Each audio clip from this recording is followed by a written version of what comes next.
Ok, muito boa tarde. Já estamos aqui a dar 3 meses de desconto para o início do workshop. Antes de mais, bem-vindos ao segundo workshop do projeto 5Go.pt, o mobilizador 5G. É o segundo workshop e final do projeto. Resolvemos fazer este workshop no formato webinars, portanto, 2 por semana. Portanto, este é o segundo desta semana. O meu nome é Francisco Fontes, trabalho na Altice Labs, portanto, e coordenei esta equipa durante estes últimos 3 anos e mais uns meses. O projeto vai acabar em junho. Portanto, bem-vindos em meu nome pessoal, em nome de toda a equipa. Vamos então dar início a este segundo webinar, qual intitulamos de um ecossistema 5G potenciado ou energizado por tecnologia portuguesa. Esta é a agenda que nós temos para este workshop. Portanto, o primeiro webinar aconteceu na terça-feira passada, portanto, hoje foi um workshop mais genérico, onde apresentámos o projeto como um todo e tivemos a intervenção de um keynote speaker, o professor Rui Aguiar, da Universidade de Aveiro e investigador do Instituto de Comunicações. Hoje este webinar estará focado nos produtos e serviços que desenvolvemos, para o que chamamos o Network Edge. Antes disso, este é o programa, antes disso, é o programa geral, portanto vou começar por um vídeo que apresenta o projeto como um todo, depois os meus colegas, começando pelo Vítor Marques, da Altice Labs, a apresentar este trabalho, esta linha de trabalho que desenvolvemos como um todo. Depois iremos ter aqui um conjunto de apresentações que vão desde Cloud RAN e sinergias com redes ópticas passivas, até probes, 5G, aqui uma parte depois de CPS 5G que a Wavecom desenvolveu, também o anterior foi da Wavecom, portanto a probe 5G. Depois temos aqui uma parte de utilização de drones para estender a cobertura da rede 5G, também uma componente Virtualized CPEs, que tira partido de sinergias com o 5G, com a infraestrutura do 5G. E depois anunciaremos no final, portanto, o terceiro webinar que ocorrerá na próxima terça-feira, portanto, na próxima semana. Passado então aqui ao vídeo geral.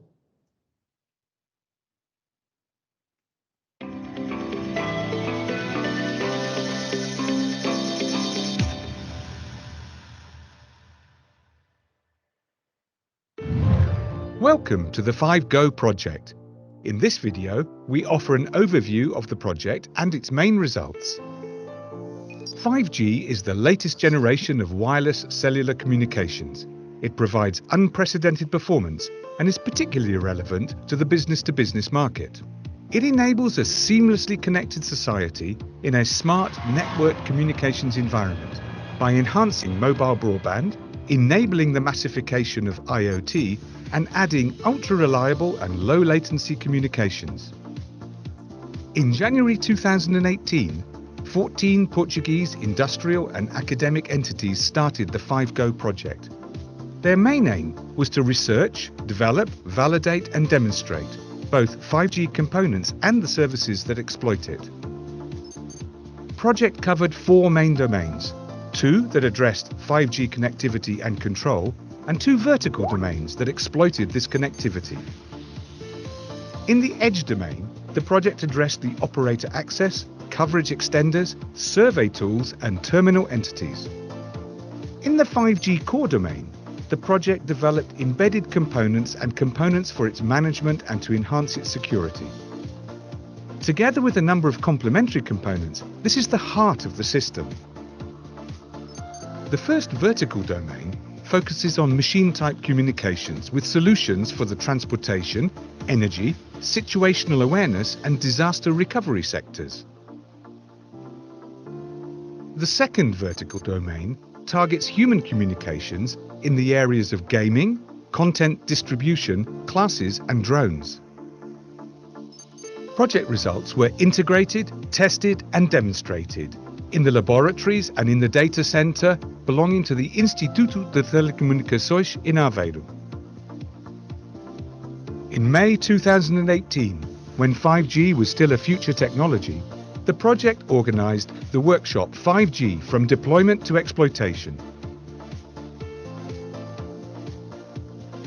In September 2019, the project provided the drones and the situational awareness components for a car accident simulacrum at Altice Labs. This was entirely based on 5G communications.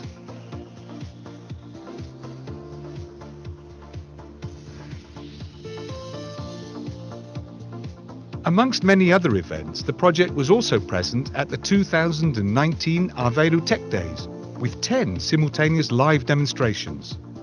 Project results were documented in a large number of technical publications, and several students have obtained their master and doctoral degrees through the project. The project was coordinated through periodic technical meetings involving more than 60 people. For more information on project results, please check out the project website and see our other videos on the project's YouTube channel.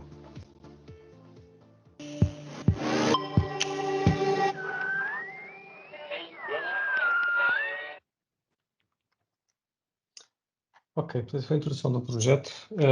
Esqueci-me de referir que este também é um Tech Day da Altice, da Altice Labs, portanto, para os colegas da Altice que estão ligados. Portanto, isto é um simultâneo, portanto, um workshop do projeto e um Tech Day da Altice Labs. Portanto, agradecendo-aos por uma maneira ou de outra, portanto, estão a assistir ao workshop. Eu passava agora a palavra ao meu colega Vítor Mas, que irá então fazer a introdução deste webinar em concreto, portanto, e sobre os tópicos que vão ser aqui discutidos. Obrigado, Olá, Vítor. boa tarde. Então, I thought there was a request to do the presentation in English, so I will switch to English. So on the next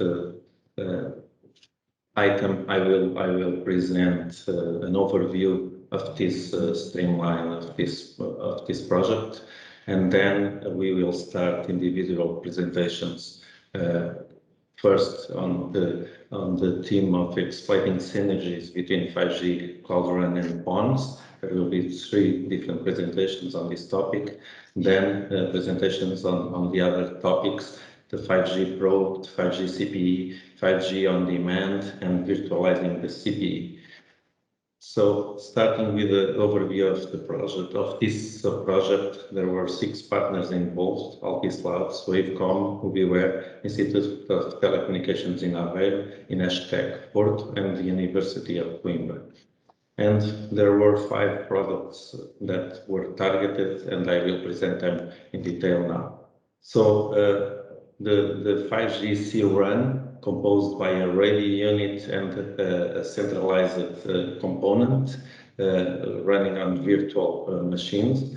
Then the 5G CPE, the virtual CPE component for service or using service orchestration, a flying wireless LAN access point to extend the coverage of 5G on some specific scenarios, and the 5G probe. So I will now present the video, the specific video of this project, of this sub-project.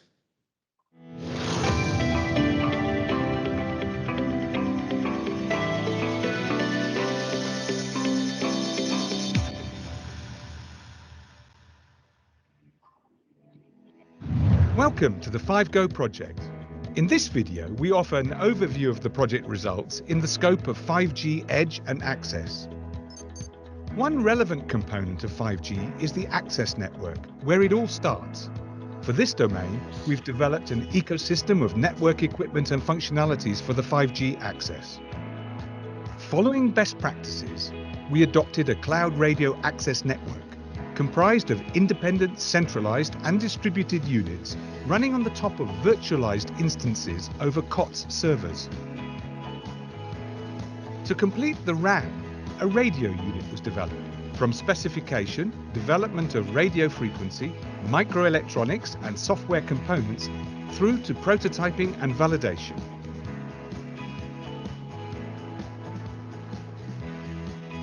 The followed approach was innovative, since it used NG-PON2 and XGS-PON technologies on the front haul, exploiting synergies between the PON and the RAN. A 5G CPE was developed and combined with an unmanned aerial vehicle acting as flying access point to extend 5G wireless connectivity.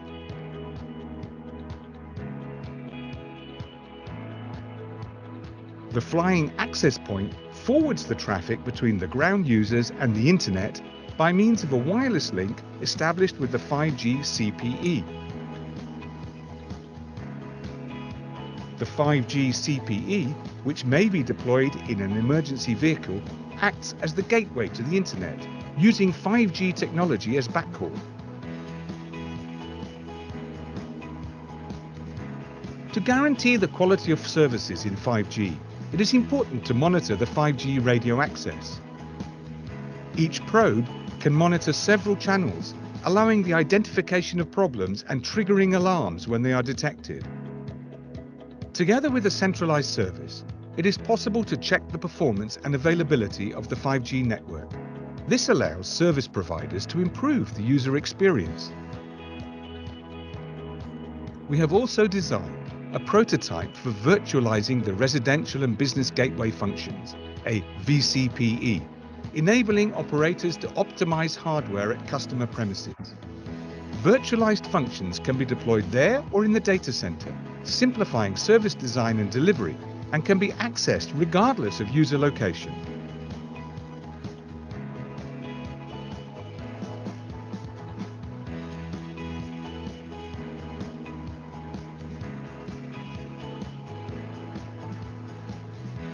For more information on project results, please check out the project website and see our other videos on the project's YouTube channel.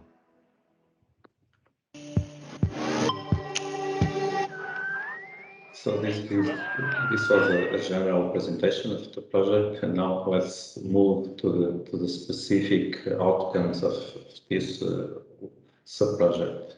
So I will start by talking about how to densify, what was our strategy to densify 5G using PON as a means to do it, and using small cells, 5G small cells.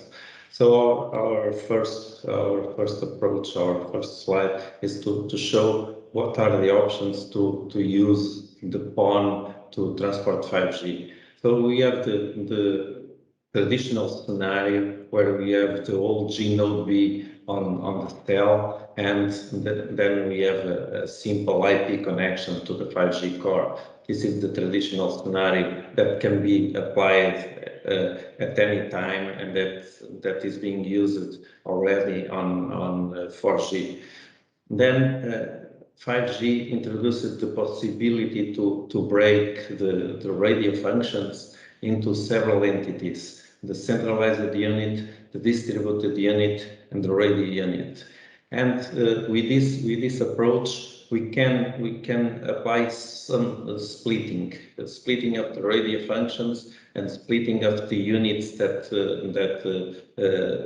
are executing those functions. And whether we choose, or the point where we choose to do the splitting has different constraints. So as we move towards the lower splitting, that means from backhaul towards the fronthaul, we gain on the complexity that is moved towards the centralized part, but we lose in terms of bandwidth that we need on the PON. So in a specific case, for the fronthaul, we can have, depending on the scenario, we can need up to 86 gigabit per second if we have a large cell with lots of radios and with lots of higher grades of MIMO. But if we choose a specific scenario for small cells where the MIMO goes up to 8x8, not more than that, and if we develop a radio unit based only on specific hardware, we can have higher grades of gains using the PON. That means that the PON or the geographical coverage of the PONs map the density of the people. That means when we have more PONs, we have more people. So, and that's where we will need more small cells or more 5G cells. And that was our goal from the beginning. We think that we can have a perfect match between the density of the PONs and the density of the small cell that we need, or 5G cells that we need. So, but other scenarios are also possible. For instance, this one, the middle scenario, where we have some more functions of the GNOD on the access side. And for these scenarios, we can see that the need for bandwidth on the PON shifted. And what we developed, our goal is the 5G cell, and we think that it will be the optimal solution for instance, large operators to deploy 5G cells very fast. One of the concerns that we had is that we would like our solution to be as compliant as possible and interoperable with other vendors as possible. So we have joined O-RAN, and we are implementing on the radio unit, we are implementing the frontal split 7.2 defined by O-RAN. That means that our radio unit is compatible with all the scenarios or all the vendors that implement O-RAN.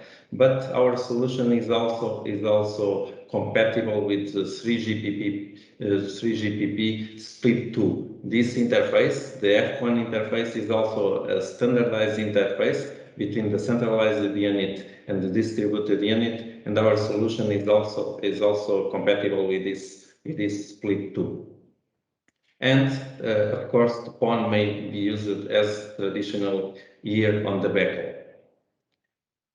So who benefits from this approach of 5G small cells? Well, the telecom operators that want to easily and cost-effectively deploy and densify 5G, and most of them have already a very mature PON network, so they will benefit from this strategy of using the PON to densify the 5G. But not only the large operators, also the neutral hosts, the operators that will rent or will allow several operators to share the network. For instance, in urban centers, historical downtowns, in places where it is impossible to install capacity or to put equipment from several vendors, we can also use this strategy to deploy networks that will be able to cope with multiple operators. And also for the public or for the private entities and public entities like municipalities, it's also a way to easily deploy networks, 5G networks for industries, for the Industry 4.0, and that will have a special, very important paper or a very important role on the 5G deployment and usage.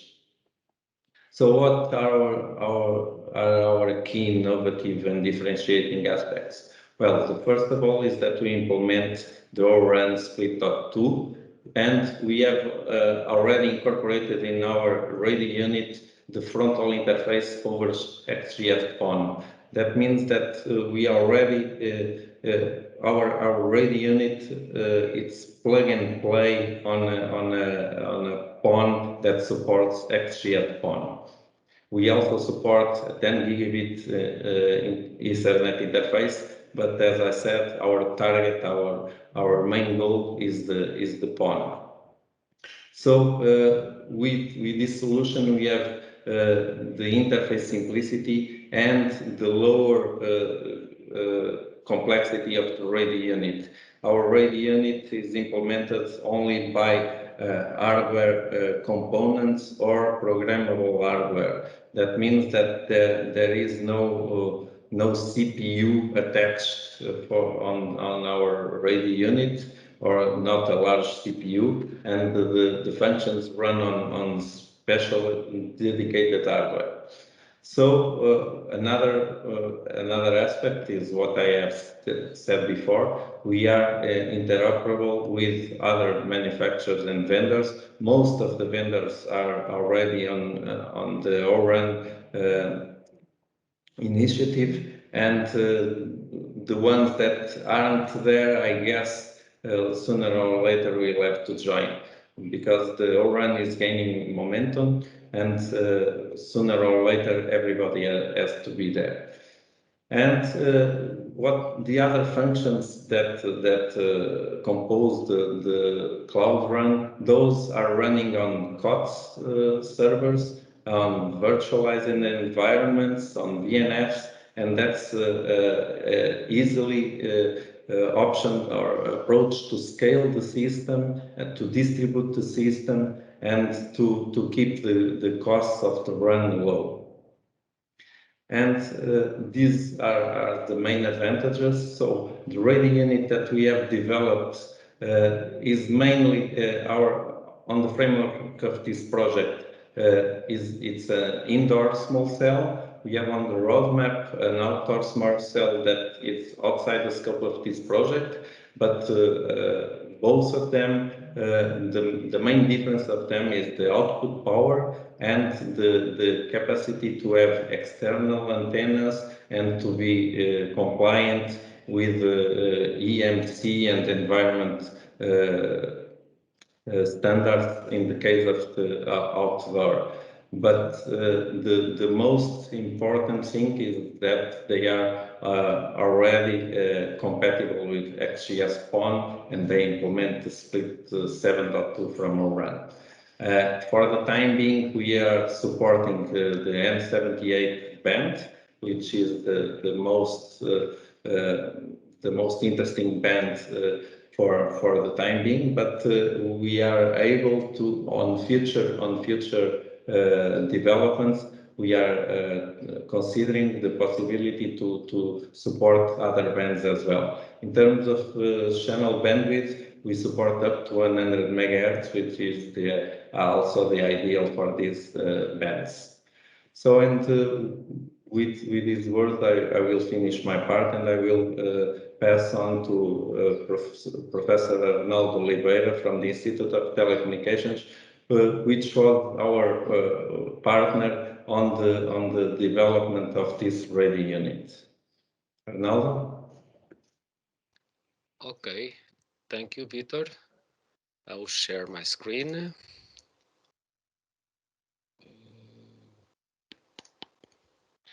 Can you see my slideshow? Yes.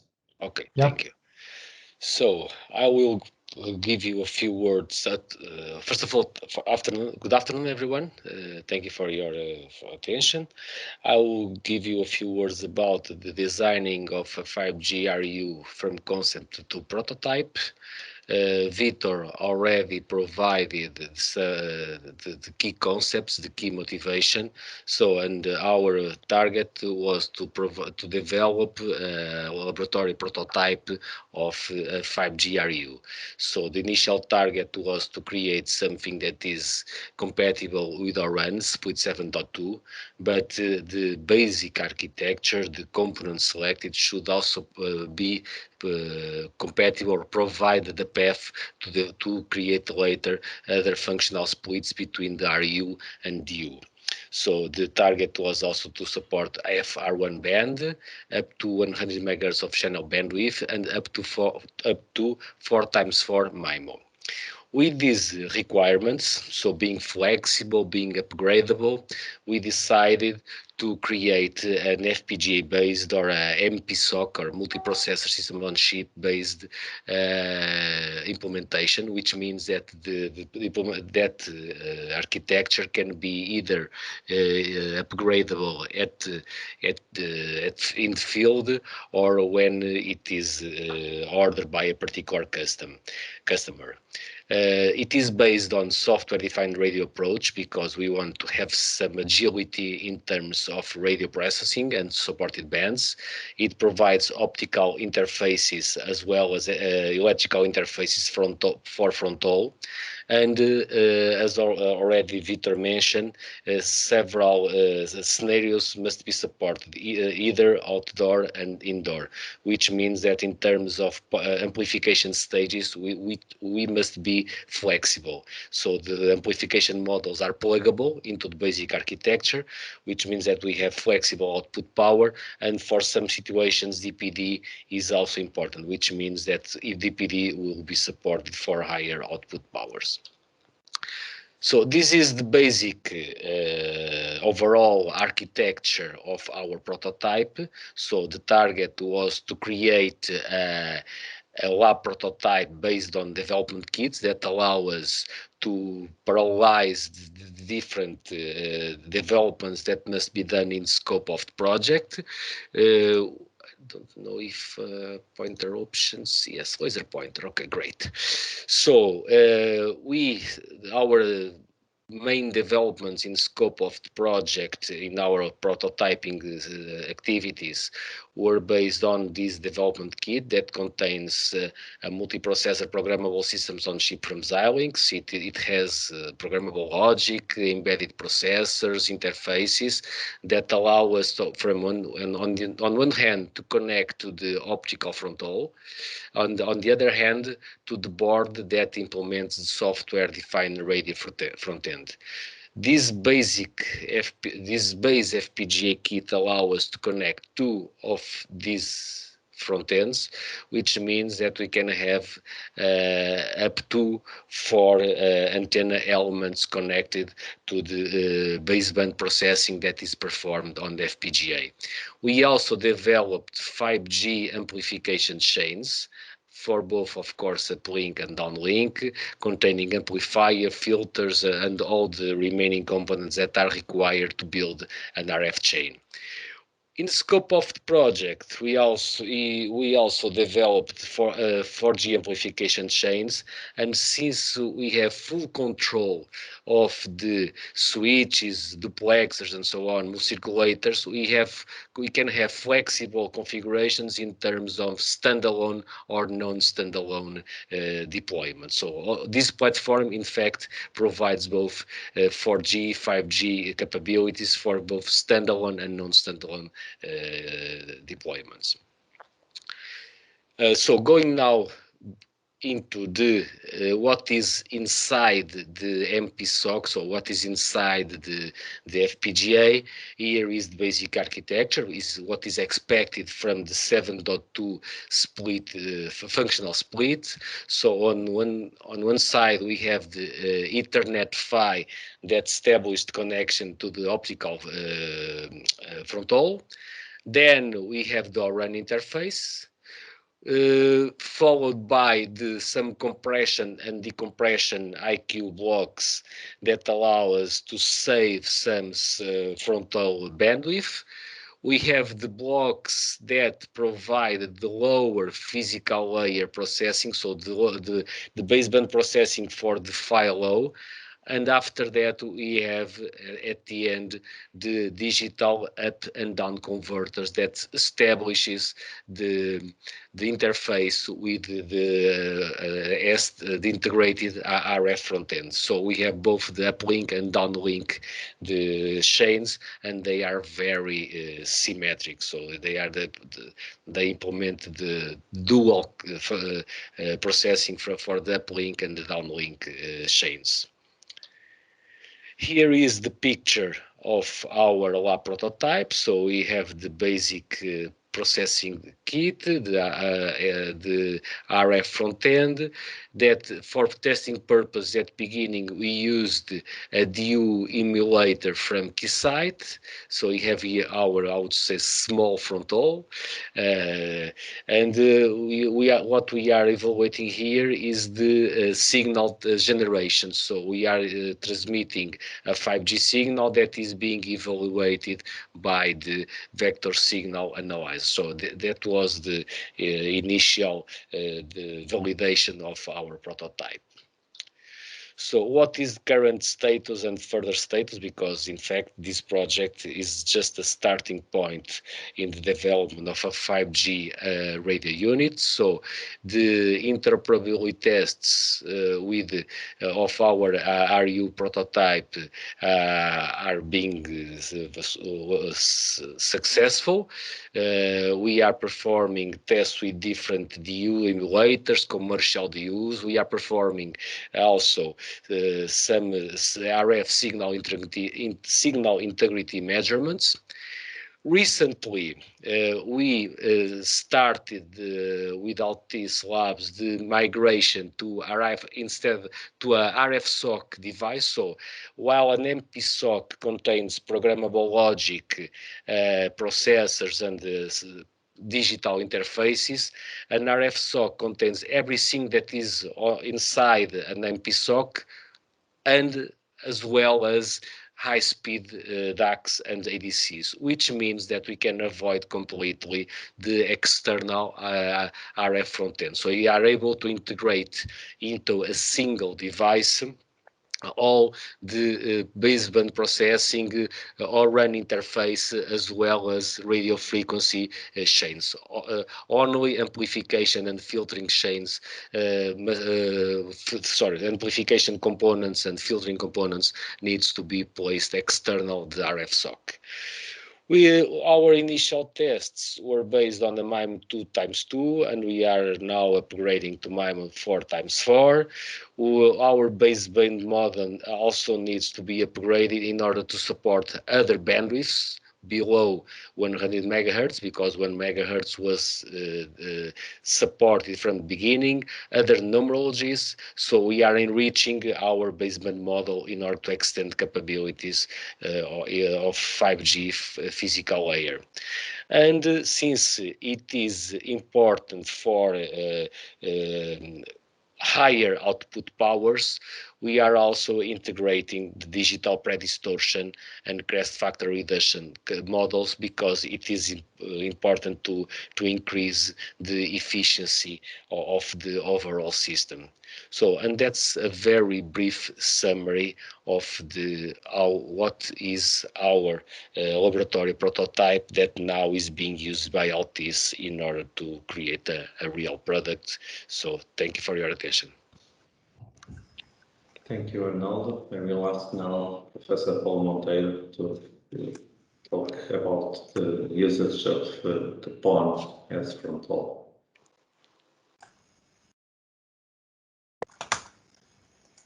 Okay.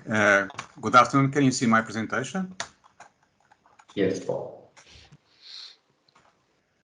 Okay, so what we've been studying here in APPS-1, so we have been studying how to transport all the signals to the antennas from DU to RU, and for sure the PON structure, passive optical network, is it's very suitable architecture for the fronthaul for CRAN applications. Why? Because it also benefits from the inherently centralized control. So one of our works has been studying how transport by RAID over Ethernet over PON. Anyway, you should be careful to accomplish with 3GPP. So, and also idea is also supporting not only the RUs, but also to support data service. So our idea is to support both mobile and data service.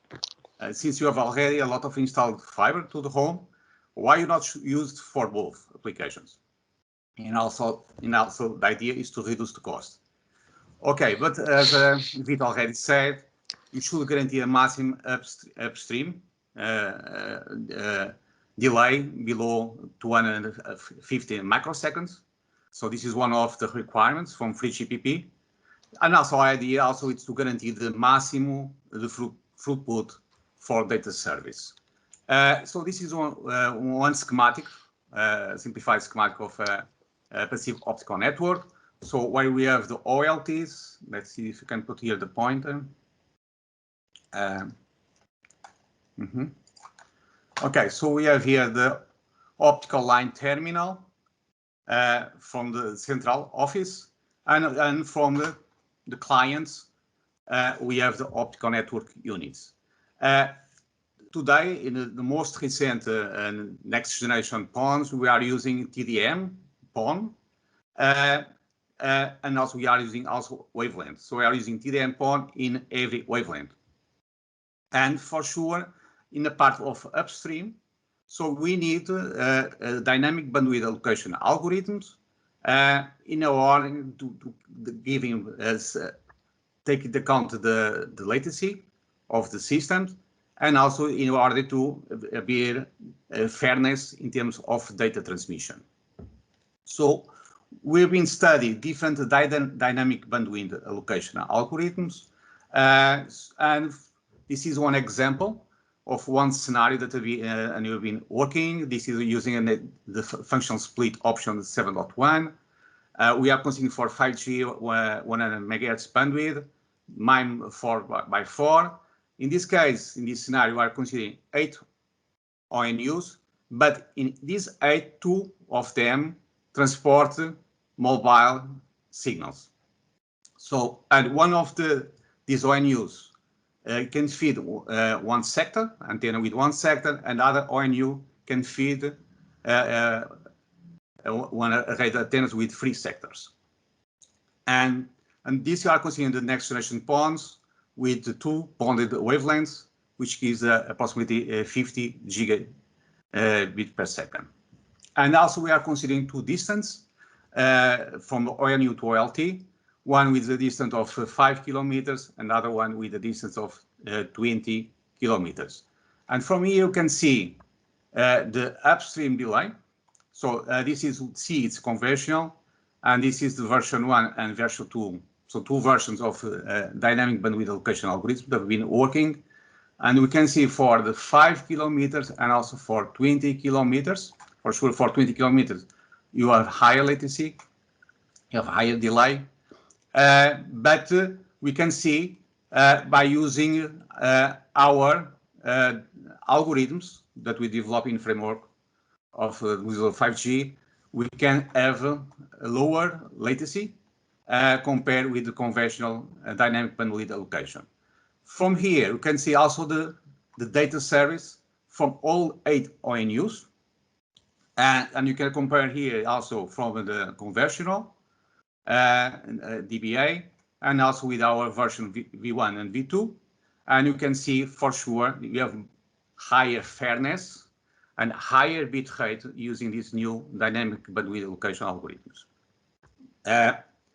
This is one of the topics that have been working. We also make the first preliminary experimental results where we're using from Altis, the NG-PON2. And in this case, we use open air interface, and we are optimistic in terms of the results that we got up to now. But also we are looking more, and this is one example for looking for more advanced frontals. And this is one example, experimental results, where we are transporting 5G frontal, but with coexistence with end-to-end 4G networks in real time. So in this case, we have 2 4G networks, one using split 8 and the other one using split 7.1, where we transport, and this is the user equipment, where you can receive high definition videos. And also we have in this frontal also transport of 5G, 100 megahertz of bandwidth. And so using 8 kilometers of standard mode fiber, but also we include free space optics.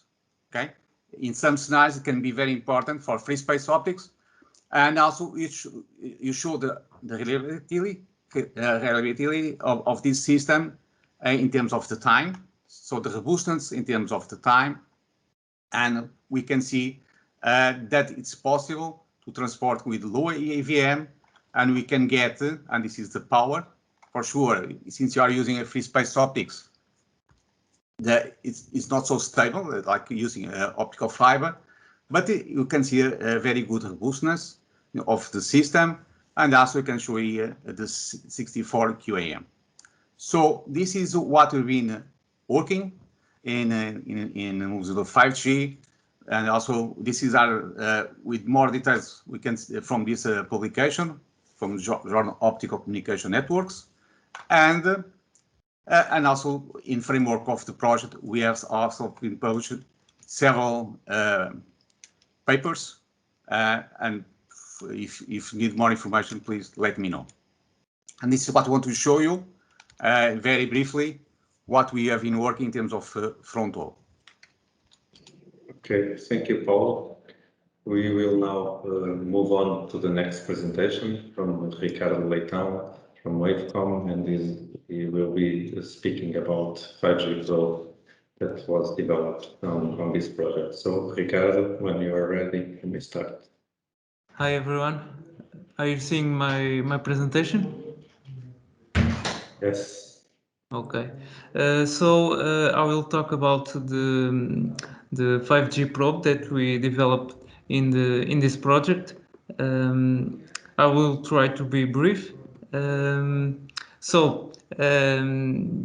main objective of this probe was of this system for probing the 5G network was to create a series of probes that will collect different metrics, especially spectrum of the 5G signals, and send those signals to the centralized service.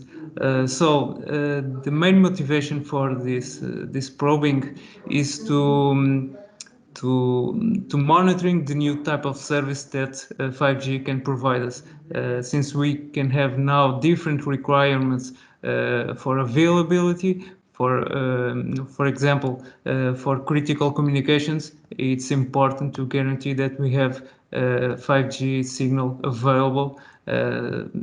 So that's one of the main motivations. Another one is about the spectrum used. I think for the first time, at least in Europe, we are using frequencies between 3.4 and 3.8 gigahertz. So at least in Portugal, maybe the numbers are a little bit different in other countries, but at least in Portugal, those are the main frequencies. And with those higher frequencies, we have a different kind of coverage. So if we mix together these two types of motivation, and we see that with the critical communications and a different kind of propagation, we might have a few problems in coverage all the area with the 5G. So this probe has the main objective of collecting spectrum information. As I said, this information is mostly based on channel power, identification, identify occupied bandwidth, and using the spectrum, identify if there is any kind of interference that can degrade the signal and then the experience.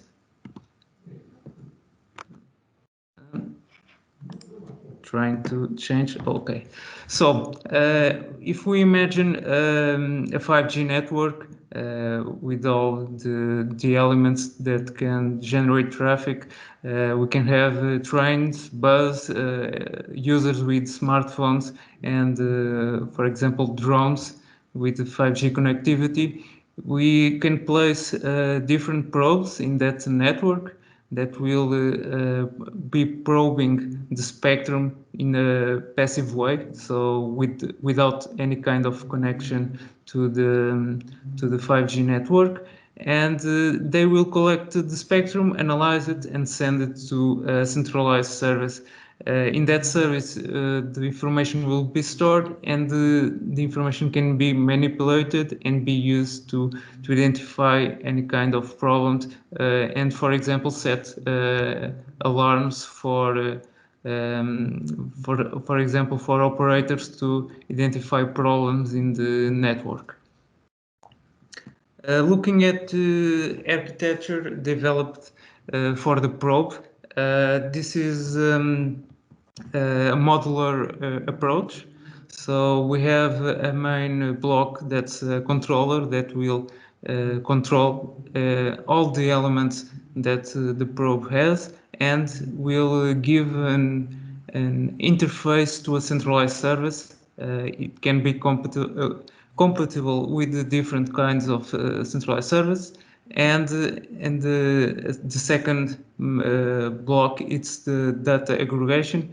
Like the name says, it aggregates all the data that can be collected, all the metrics that we can collect from the network and sends to the centralized service. So for this project, we are mostly using 3 blocks, one for coordinates, the spectrum capture, and one for power estimation. This block can be used also in the centralized service, and it's somehow optional. But since it's a modular approach, and we are looking to keep adding new features in the future, we are also working with other blocks and in another project to add more functionality and keep evolving this probing. So the main use case in this project is, like I said, spectrum and power analyzer. Like I said before, we can identify channels that we want to monitor and define, for example, a certain threshold to identify if it's something wrong, if the channel goes below a given power. You can set an alarm when that happens, and the centralized service, it's the place where all the information needs to be stored, and will provide a history of everything that happens. Another use case, and this was a challenge that was given to us in the middle of the project. We didn't cover initially this kind of coverage, but we adapt our modular architecture to create a 5G coverage of Aveiro. This network it has 3 base stations in Aveiro, so we create on the left, we create an interface. This was a local interface with a laptop and connected to the probe, and we were monitoring in real time the 5G spectrum and creating the map on the right to give a little more information about the coverage. This network was and it still is transmitting in the 3.6 gigahertz. So that's another way to use these probes. Instead of being stationary and always located in the same position, we can use them as a mobile probe to make a map coverage of a 5G network. So what's the next steps? One of those steps, like I said, was mobility tests. We are trying to add more features. One of those features is decoding LTE signals. This feature is in the almost ready for testing. It's in an advanced state, and after that implementation, we'll be focusing on the 5G decoding to add more metrics to the probe. Another approach that we are also looking is other technologies. Wavecom has already a lot of experience in TDT monitoring with Anacom, so we might add this approach to this solution. We are also looking to Tetra and VHF. Another point of interest is machine learning. This will be one of the main focus of a project that we will start very soon, and will be somehow a way to add more information based on machine learning and data science. So with this, I finish my presentation. Thank you all for coming. Thank you, Ricardo. Let's open now the question and answers. I will ask you to ask questions. Podem fazer as perguntas em português também. Podemos comentar agora para português para esta componente de questões e respostas. Portanto, temos agora aqui um período para quem quiser. Portanto, quem estiver interessado em fazer questões, por favor, abra o micro e faça a questão.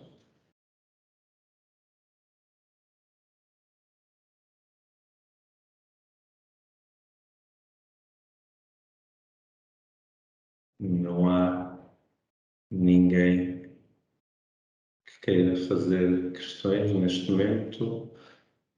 Se calhar, então, uma vez que estamos um pouco atrasados, avançamos e podemos deixar a parte das questões para o próximo intervalo. Portanto, se quiserem fazer... Sim? Eu só sugiro assim, que com isto ficamos na hora.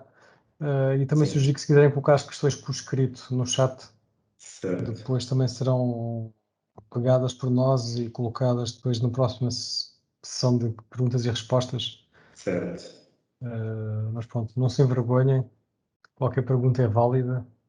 Portanto, ou façam na próxima sessão de perguntas e respostas às 15h55 ou coloquem no chat que depois um de nós irá lê-las e colocar ao orador que não responder. Pronto, sendo assim, eu passava à próxima apresentação e recuperávamos aqui o horário. É o Bruno Antunes, da Wavecom, que vai falar sobre o CPE 5G, que foi desenvolvido no âmbito deste projeto também.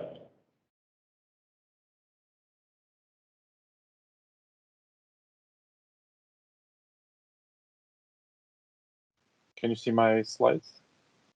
Yes, Bruno, you may move. Yes? Okay, Yeah. thank you. Good afternoon to you all, and also thank you for being present. Alongside the probe that Ricardo presented before me, Wavecom was also responsible for the development of CPE, CPE for like the project 5G communication.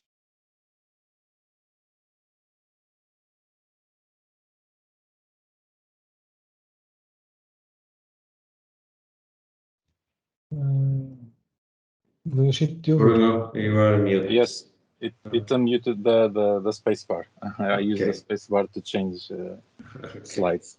So our first model in 2013 was mainly targeted at microwave links. It was the first model that Wavecom used, presented as its own brand.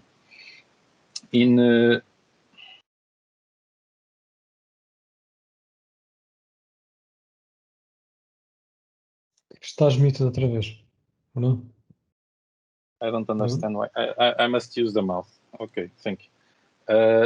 In 2016, Wavecom presented the second generation that supported 3G and 4G communication. That this was an evolution from the previous model, the 2013 model. And in 2021, Wavecom will present the 5G capability model, of the modem with the model with 5G connectivity. So in terms of the motivation and goals for this kind of equipment, our main targets are the scenarios where we need multiple wireless or wired interface with different frequencies and technologies, mainly for the scenarios of machine-to-machine, IoT, critical applications. There's a demand for a modular component that can provide flexible radio solutions, and also a higher integration and support for new technology. The motivation also comes from our earlier models and the evolution from the earlier models, and the differentiating factors that we consider are the flexibility of this equipment, the fact that it can combine multiple wired and wireless interfaces in one box. Also the resilience, we can provide redundant communications on top of these multiple interfaces, and also a centralized management where we can monitor, manage, and also operate multiple units from a public cloud or a public or a private cloud, where the user can also orchestrate several units from one point. In terms of targets and align with the project, and also with some of the 5G use cases, and also with Wavecom goals, our main targets are the industry and utilities, and also the transportation. These are markets where Wavecom is currently implementing their products, and we think that also are some of the main targets for the 5G networks. In terms of applications, for example, for the scenarios of smart cities, we can think of these as the IoT gateway, where we can combine several technologies. So we can combine the 5G technology with LoRa, LoRaWAN, Zigbee, Bluetooth Low Energy. So we can combine multiple technologies in one box, in one component. Also provide, for example, Wi-Fi connectivities in cities or in small areas. Support for CCTV communications. The scenario of building to building or pole to pole connectivity, where we can have a backhaul in microwave links and then provide, for example, 5G connectivity in a small cell. Also for the transportation, a market where Wavecom is currently already it's already providing their models for 4G and 3G communications. We envision these as to provide Wi-Fi connectivity for passengers, for example, support of newer technologies, 802.11ax, for example. And also the fact that since we can support for multiple interfaces in multiple cellular technologies, we can have redundancy for the cellular connection. Also, as mentioned before, the possibility of having a centralized management to manage, to control the several units. Also, in general, all the applications that required connectivity or edge functionality. In the scenario of utilities, we envision this as the cellular router for utilities. where we can provide, for example, broadband private networks, where we intend to provide to support for private telecommunications, also critical communications, SCADA, security, link redundancy, where we can provide more than one connection to the site, and also Industry 4.0 compliance. Some data that we gather along the project, we were able to obtain almost 1 gigabit of throughput. We were able to measure an average of 826 megabit per second with peaks of 1 gigabit per second. In terms of a latency, and here bear in mind that this is end-to-end latency. We know that 5G is intended to provide 1 millisecond latency to the, but it's only in the radio unit. So we have what we are measuring here is end-to-end latency, and we're able to achieve 8.1 milliseconds of minimum value, and with an average of 15.9 milliseconds of end-to-end latency, I remind you. Also, in collaboration with INESC, the 5G CPE was also used as a gateway to provide Wi-Fi connectivity to what we consider the scenario of the first responders use case, where we provide Wi-Fi connectivity to a flying gateway. This will be explained in more detail after this presentation by INESC. And from our side, it's the brief presentation of the 5G CPE. Thank you very much for your participation. And okay, thank you. Give it back to you. Thank you, Bruno. So now we will go to this specific topic of the extension of the coverage by using drones. And just as a point, Bruno said end-to-end delay. It's actually round trip, so it's one way and the other.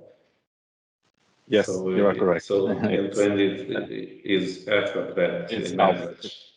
Exactly. Okay, so I will ask now André to do his presentation.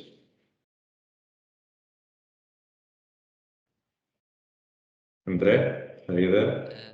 Thank you. Can you see my screen? Yes, please. You may move. Okay. Thank you. Good afternoon, everyone. My name is André Coelho.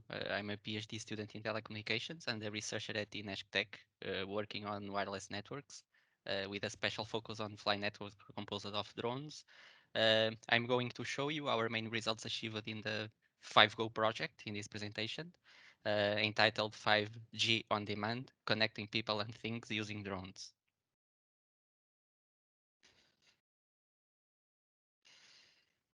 So nowadays, the demand for always-on connectivity brings up significant challenges for the wireless telecom networks.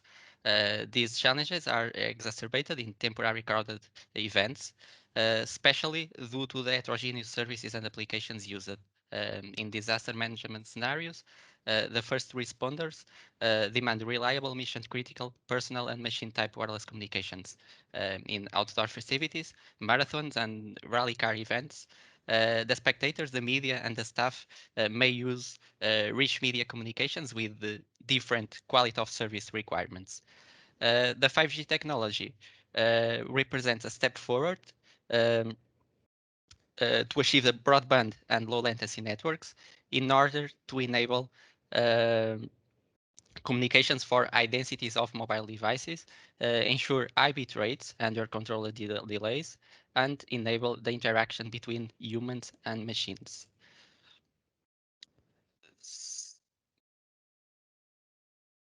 Okay, sorry.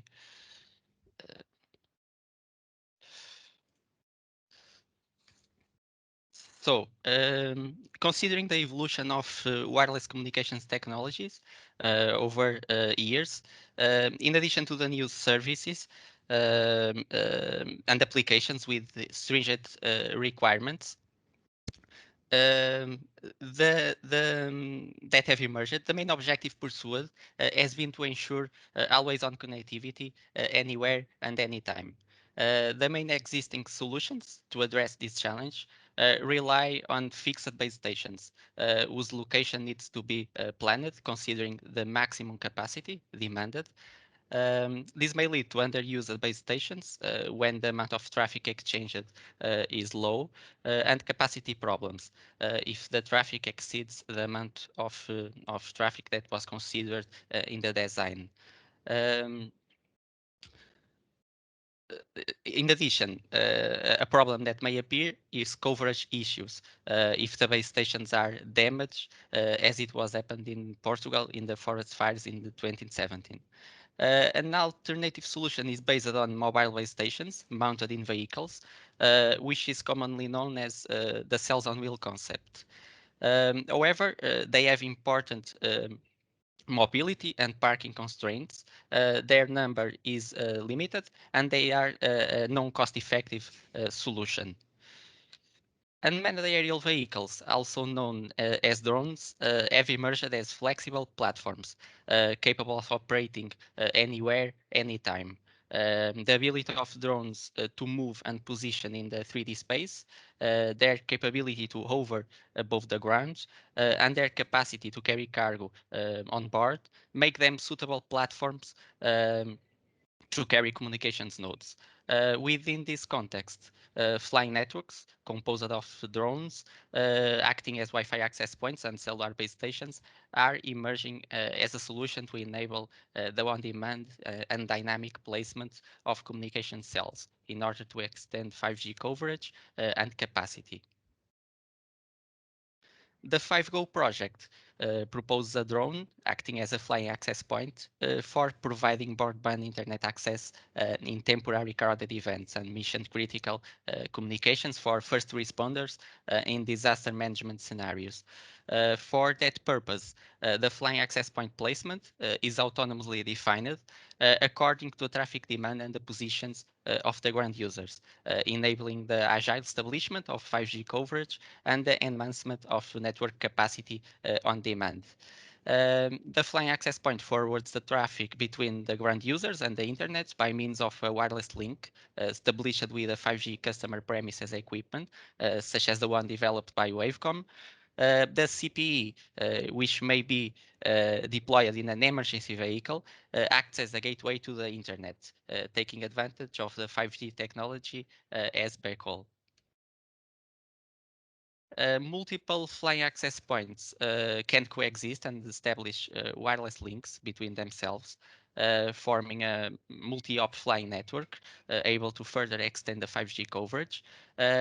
In this network, we take advantage of the mobility of the drones to define their optimal placement over time.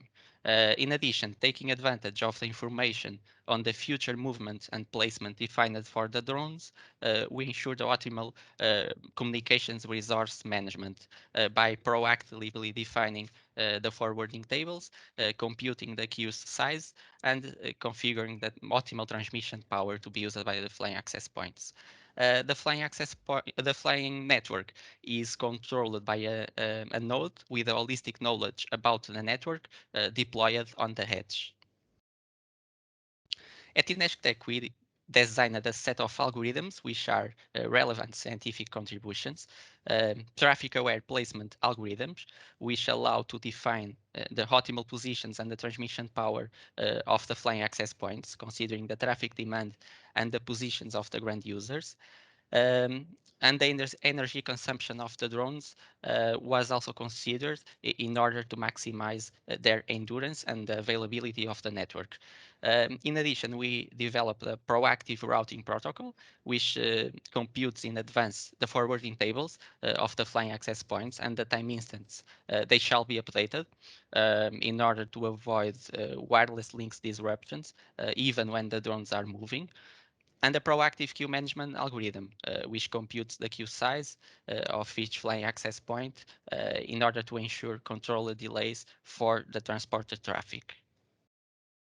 The experimental demonstration carried out consisted in extending the coverage and reinforcing the 5G capacity in order to provide communications to the user of a damaged car in an area without 5G coverage. For that purpose, the flying access point depicted in the figures was used, which is based on a Rotor-Ring UAV or drone that was developed at Inextech. I will now present a short unedited video of this demonstration that was carried out.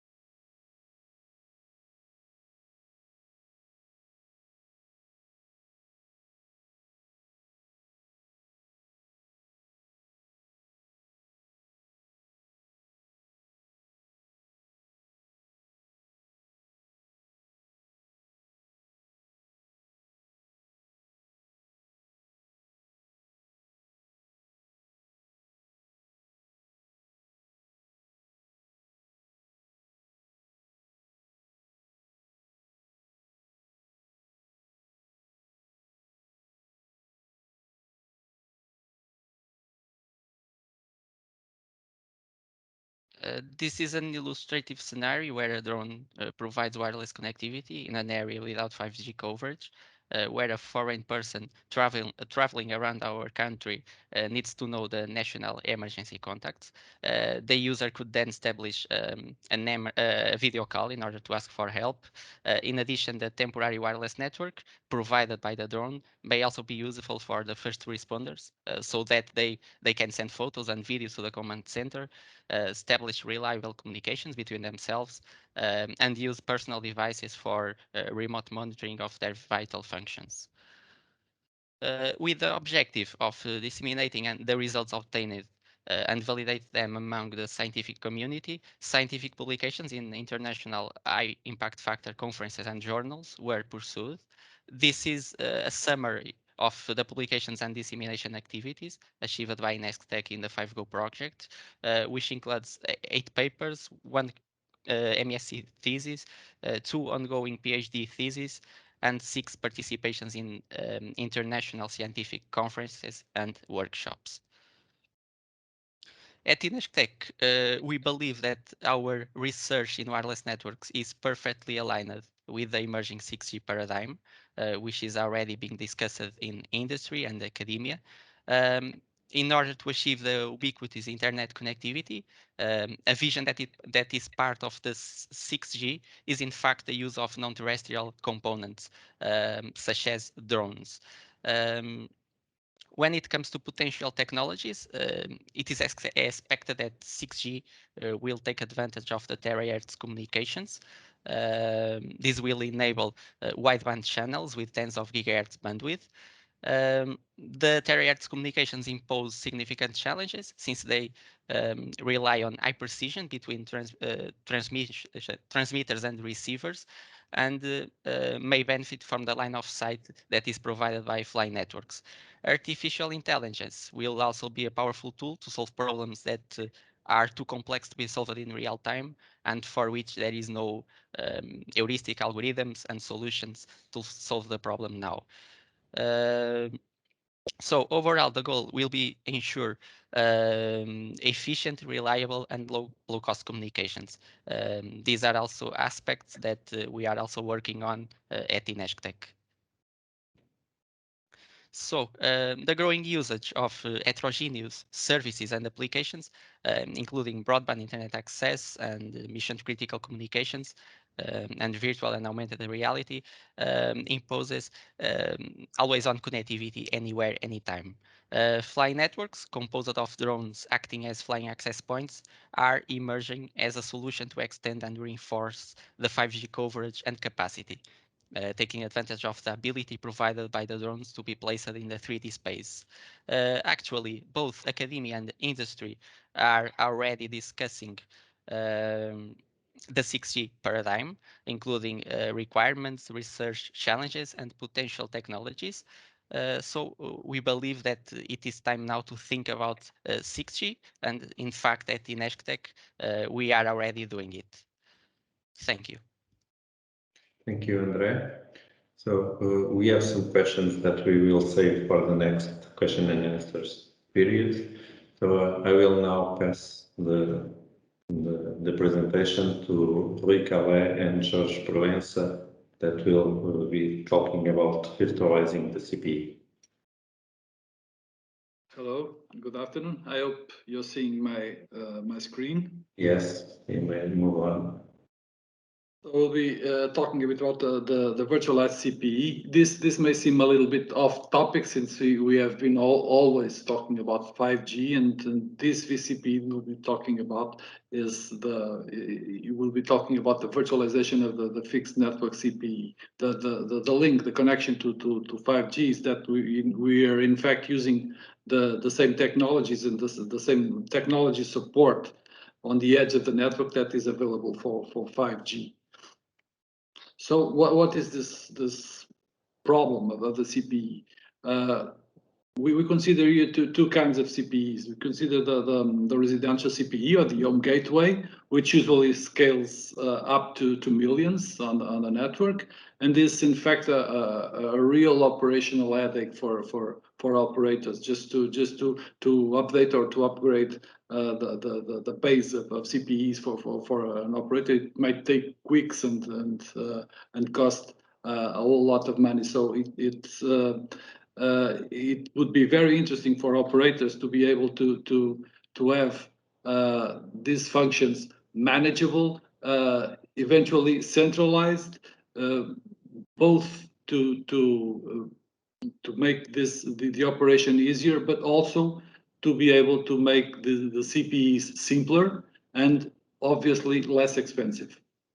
On the other side, we have the business CPEs, which are usually feature-rich and which features may vary depending on the specificities of the businesses. With things like distributed services, VPN, for instance. And so these CPEs should be able to be very flexible, so I could run many kinds of services on them. So how do we evolve? So we go from a CPE that is an engineered system, basically, that is a box connected to a telco network, to a new scenario of a telco cloud, which involves the CPE. Of course, it will have to be there, but it may have the possibility to run virtualized functions. It may involve the edge data center, the edge of the network, and eventually data centers at the core of the network on a distributed and virtualized environment.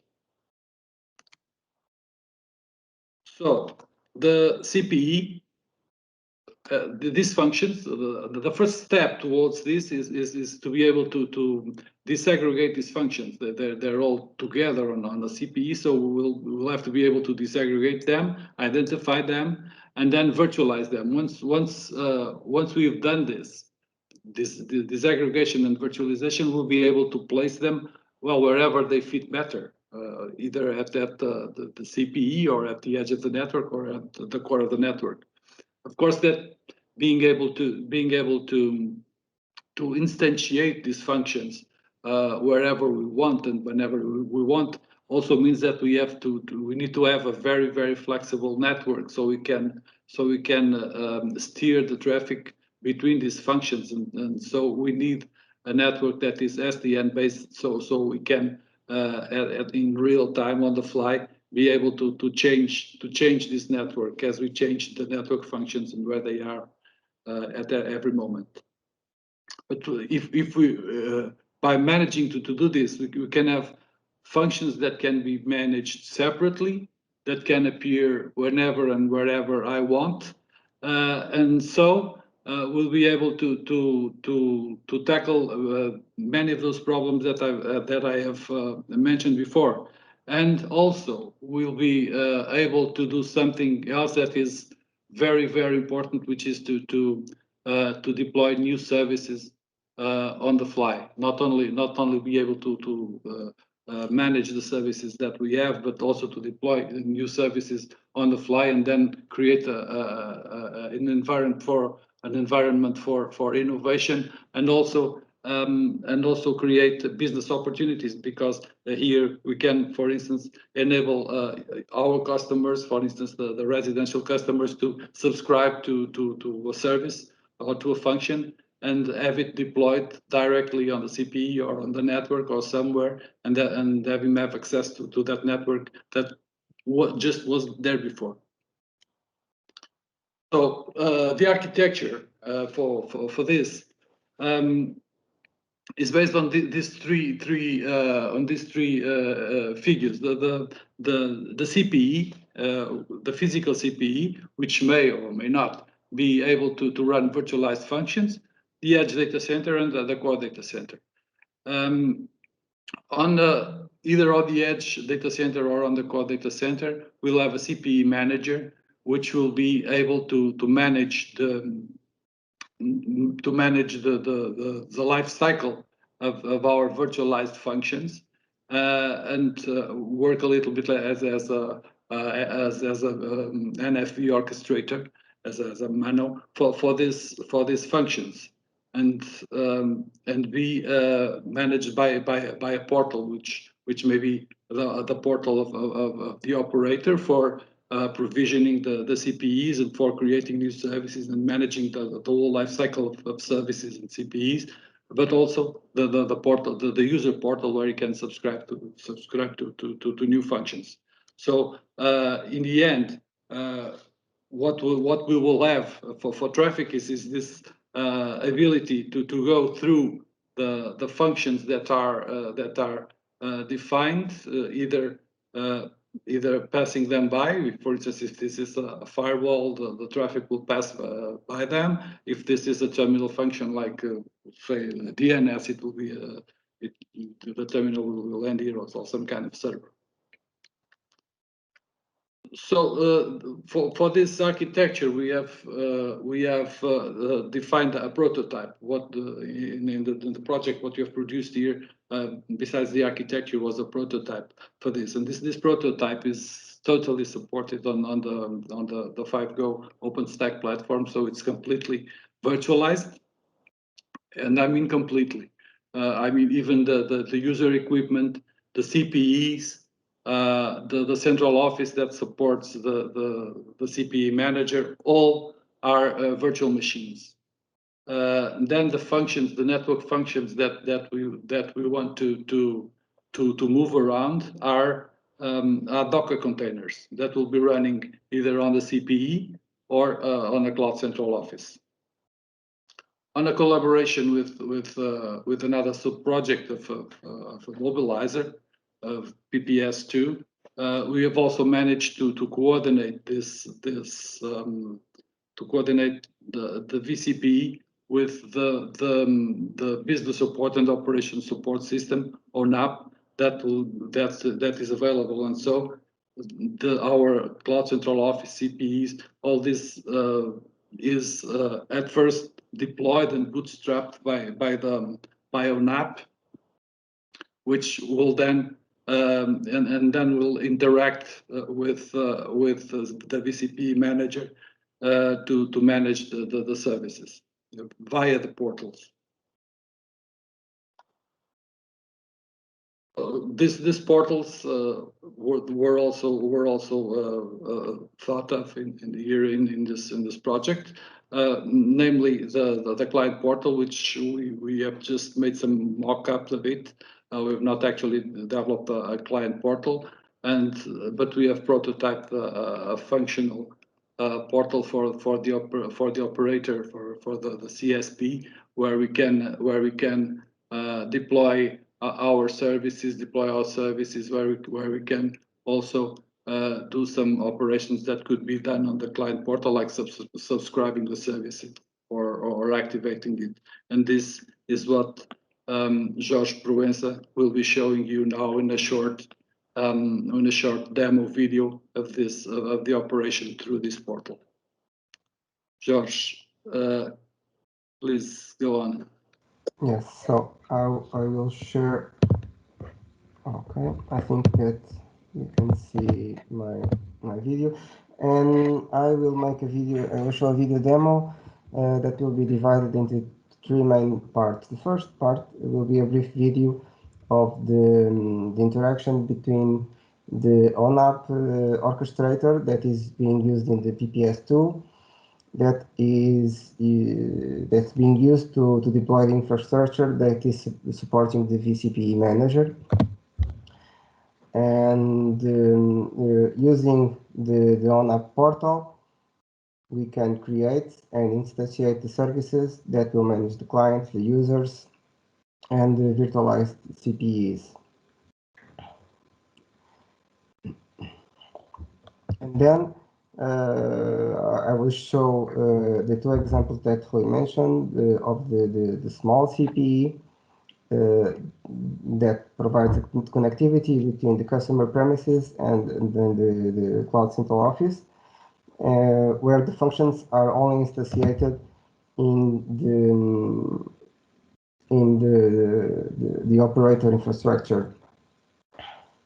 So using the ONAP portal, we will enter the VCPE dashboard and we will create a customer. And when this customer is configured, we will then create and associate a service to it. In this case, this is a high-speed internet access service.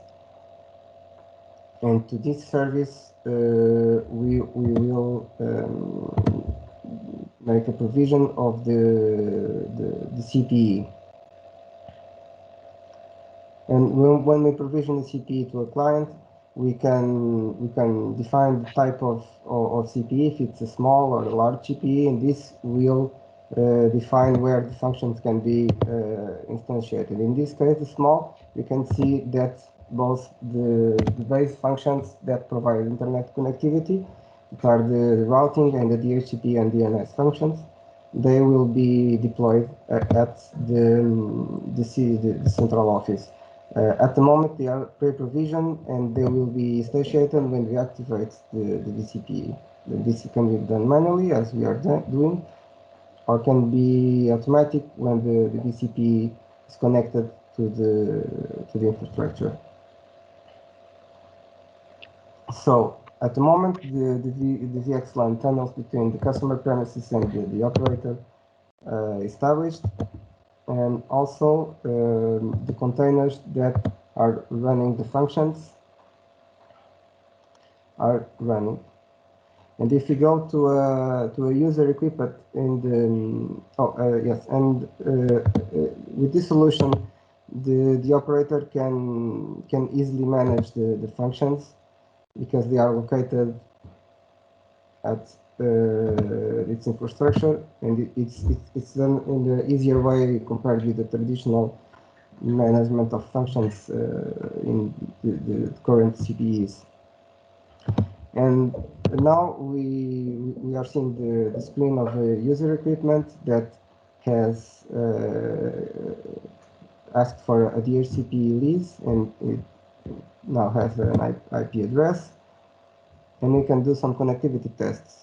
And now we are pinging one of the virtualized functions, in this case the vRouter, and then we will establish the connectivity to the internet.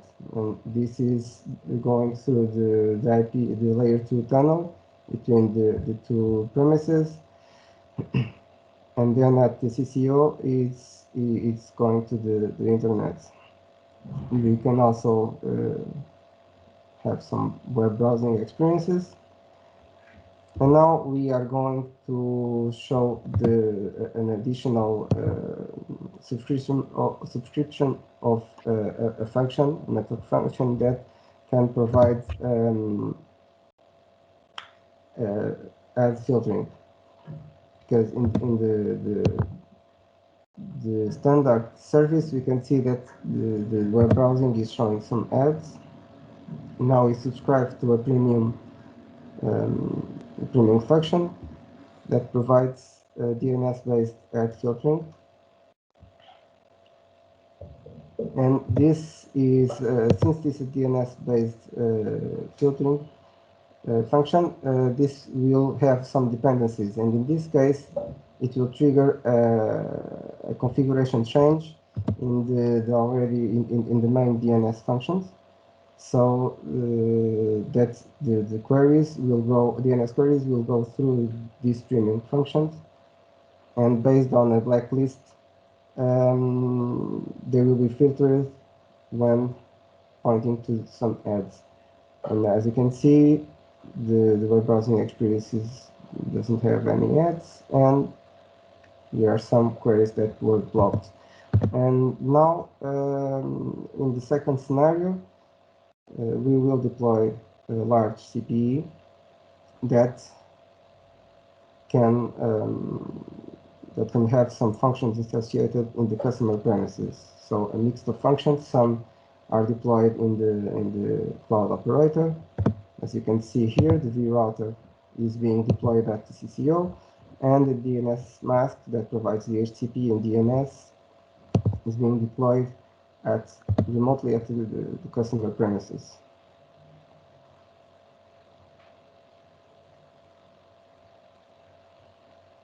And when we activate the CPE, you can see that the tunnels are established and the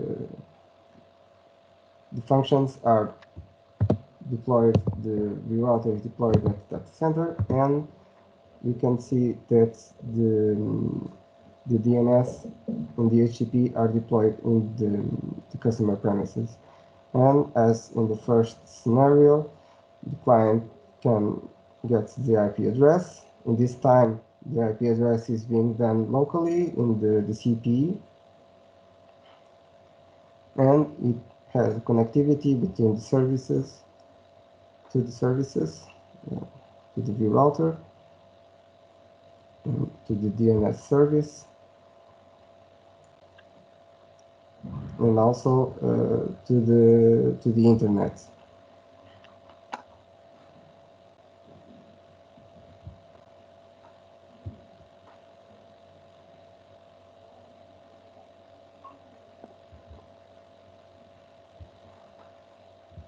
And so this concludes this video demo. Thank you. Okay. I just wanted to add, I forgot to say that these two scenarios that we shown, the small CPE and the large CPE scenario, mean to show that the architecture is quite transparent to the actual capabilities of the CPE. So if we have a smaller, less powerful CPE, we can deploy less functions or almost no functions there. And if we have a large CPE, it can support more functions, and we can deploy functions there. Okay, thank you. We have some questions, and we have some of them that are addressed to you, Luis, so we can start from the end. So there is a specific question for you, Luis. What are the minimum requirements for the physical CPE at the customer premises? Well, it has to do with what I was just saying. So the idea of this whole architecture is that we can deploy functions, and that we can deploy a rich CPE even when we don't have a very powerful CPE equipment. So if we have an equipment that is just able to communicate with the edge, and there's almost no functions there, it should be a very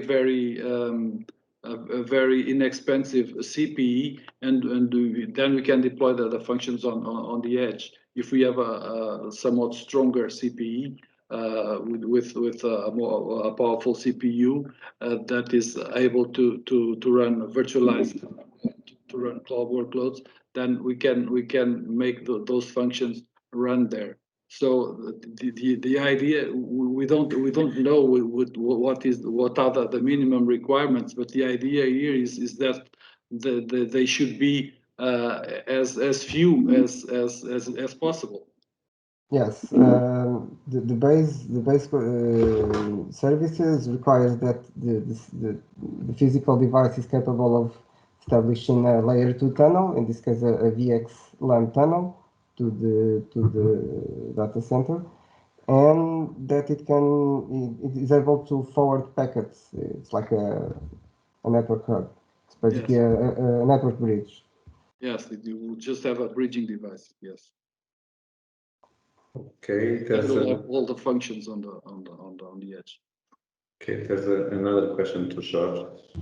Out of curiosity, which functions are you implementing on the Docker, and can the client customize functions using Docker containers? At this moment, we are implementing the basic functions, the vRouter that provides routing and firewall. And we also have another function that provides the HTTP service and DNS service, and this is done using the DNS mask service. And we also have the ad killer, which is a premium function that is done using the Pi-hole. The client customization, we did not develop the client portal, but the client is not aware that the functions are running on Docker containers. That is abstracted from the client. Yes, you'll subscribe them always as some kind of a service. At this time, we don't have the customer portal, but we can manage the functions if we go directly to the functions. We have a web interface for individual functions. But as a whole, as the service, the client cannot configure it, just function by function. And in that case, it can configure some parts of the function configurations.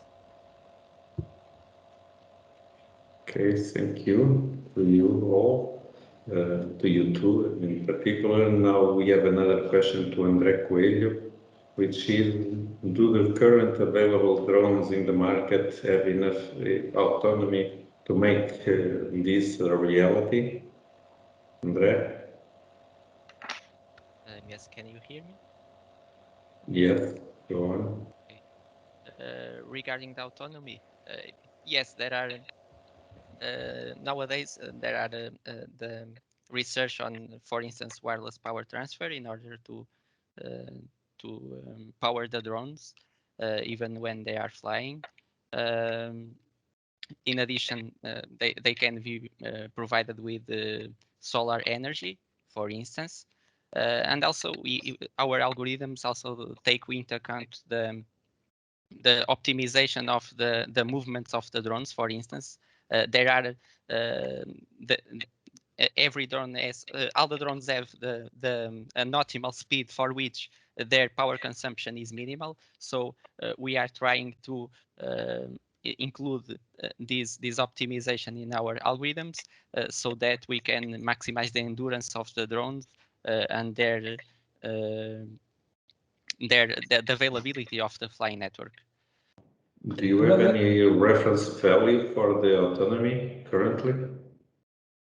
It depends. It depends on the payload of the drone. Minimum value, I would say half an hour, for instance. But for the payload, if the payload it depends on the payload.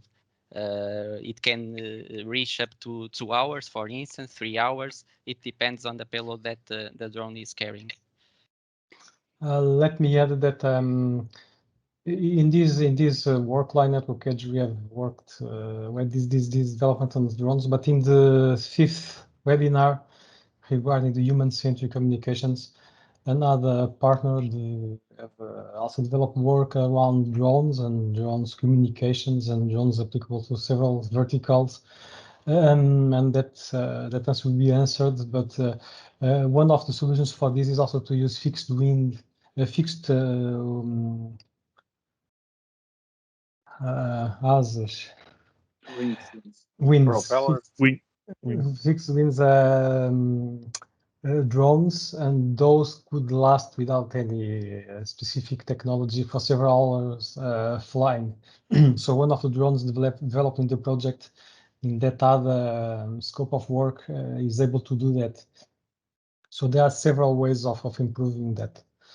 But please go to the 5th webinar and we'll get some more information about this.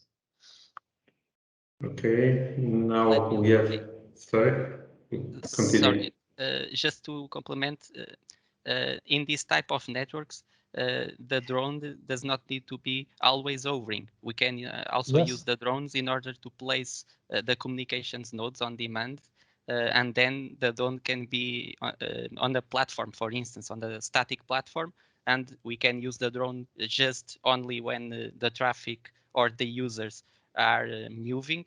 So that we can replace the nodes on demand, but the drone in this type of network that doesn't need to be always hovering. Or can be flying in circles above the area. Okay, thank you. So now we have 2 questions for Bruno and Tunes. Well, there is a question about the values, if they are for standalone or non-standalone or both. I don't recall which values are these questions about.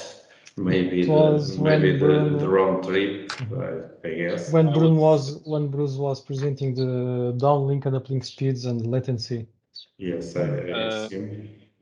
Can you hear me? Yes, please. Okay. So I think they refer to the slides of the throughput and the latency. Those values are for standalone mode. We were able to get around 400 megabits in non-standalone and the minimum value of latency of 10 milliseconds. Though we have to consider that in the non-standalone implementations, we were sharing the core with the other components of the network. So these values are for the standalone.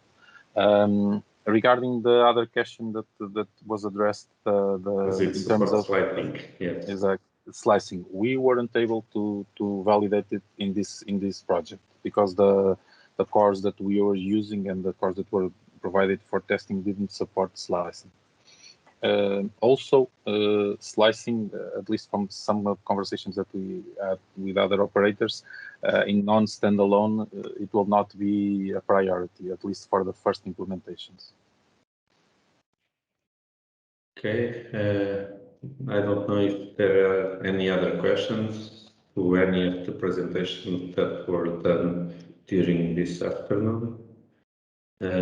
If not, you can always put those questions afterwards and we will try to reply by email, or we can have a special session one-to-one if you want to talk about any of these solutions with any of the partners that present them.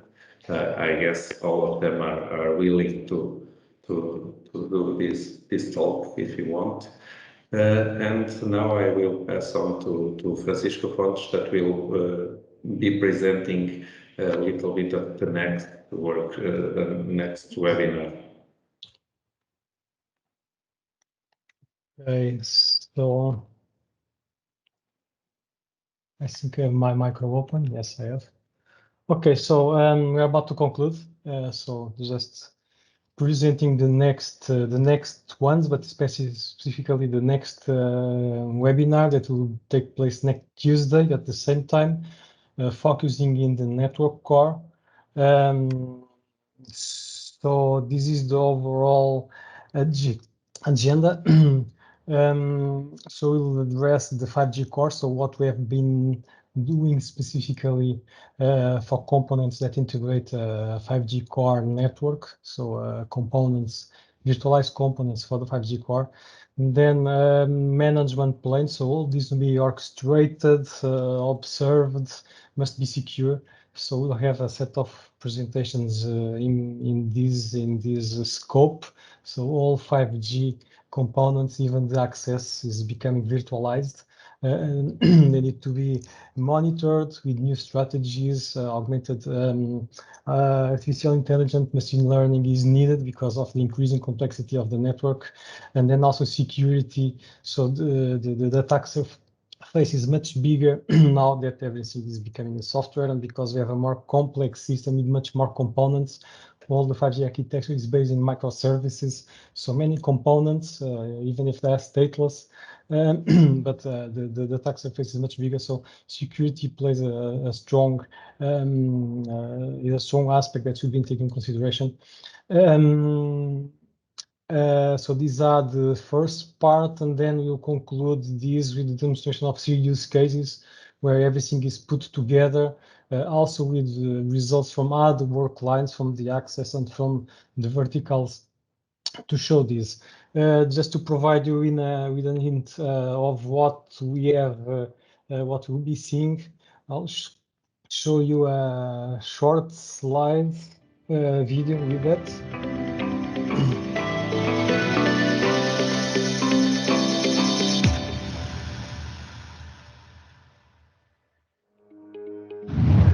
Welcome to the 5Go project. In this video, we offer an overview of the project results in the scope of the 5G core and complementary functions.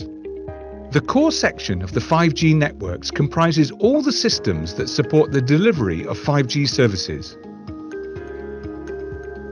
In the service plane, we have developed various security functions, such as an HoneyNet, which prevents and mitigates cyber attacks on virtualized functions, the VAS, whose role is to identify vulnerability and security threats.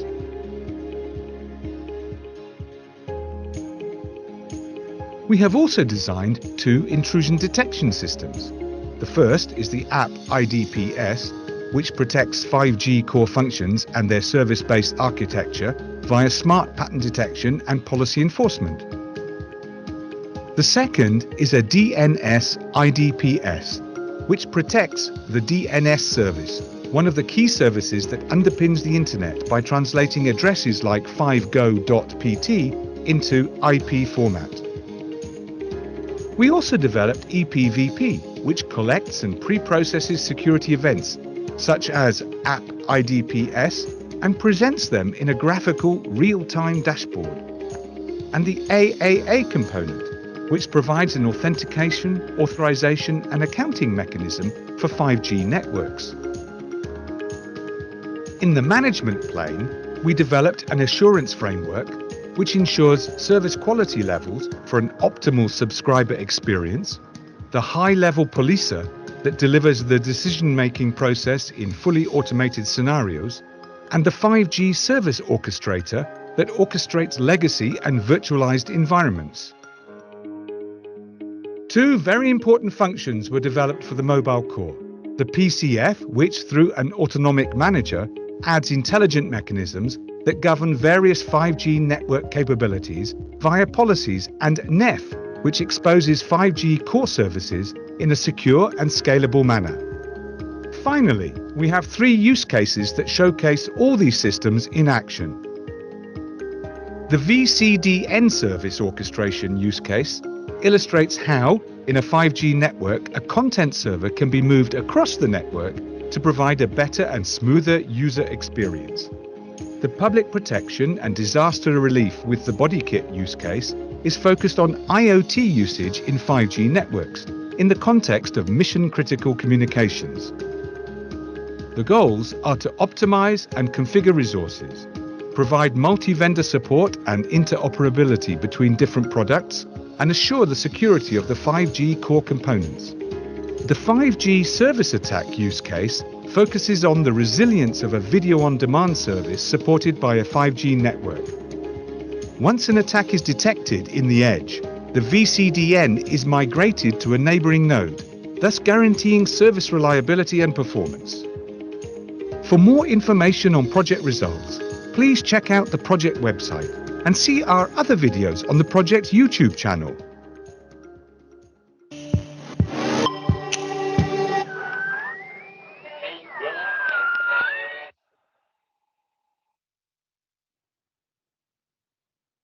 Obrigado a todos.